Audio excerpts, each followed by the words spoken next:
First ఏదేమైనా congratulations అండి. మళ్ళీ వీళ్ళనే భరించడం బాగా అనిపించిందా? లేదండి, వీళ్ళు ఈసారి మేము భరించాం. ఏంటండి గోవాలో మనం మాడి చేసాడు మమ్మల్ని.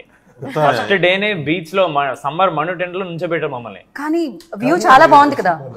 అదేలేండి, మీకు స్క్రీన్ మీద బాగుంది. మాకు వెళ్ళిన వెంటనే ఫస్ట్ డే అది లేదా?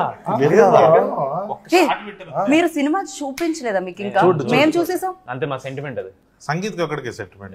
నేను చూడండి సార్. నువ్వు చూస్తావు కదా, శ్రీరాములకి వెళ్తాను అక్కడ ఒక్క చోటే సెంటిమెంట్ ఉంది. సంగీత్ ఒక్కటే సెంటిమెంట్ అండి. లాస్ట్ టైం కూడా మ్యాడ్ అప్పుడు లాస్ట్ డే ఇంకా రేపు ఎత్తేస్తున్నారు అన్నప్పుడు నైట్ చూసాడు. బాగుంది మామా అని ఇప్పుడు చెప్తున్నాను. ఎందుకు అప్పటి వరకు మీ ఫోన్ మోగుతూనే ఉంటుంది, ఫోన్ లో రిప్లైలు, ఇన్స్టాలో రిప్లైలు వాటి ఇచ్చి ఇచ్చి నాకు యాంగ్జైటీ వస్తుందండి. మేము అనుకున్న జోక్ కి అనుకున్న నవ్వుపోతే నేను ఏడుస్తా అక్కడే.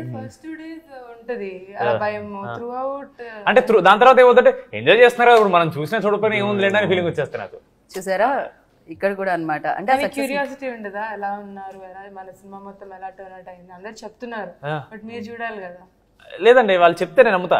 చూసారా, చెప్తే నమ్మి డైలాగ్ చెప్తాను కదా, అలాగే ఆడియన్స్ నచ్చిందంటే చెప్పి నమ్మడమే.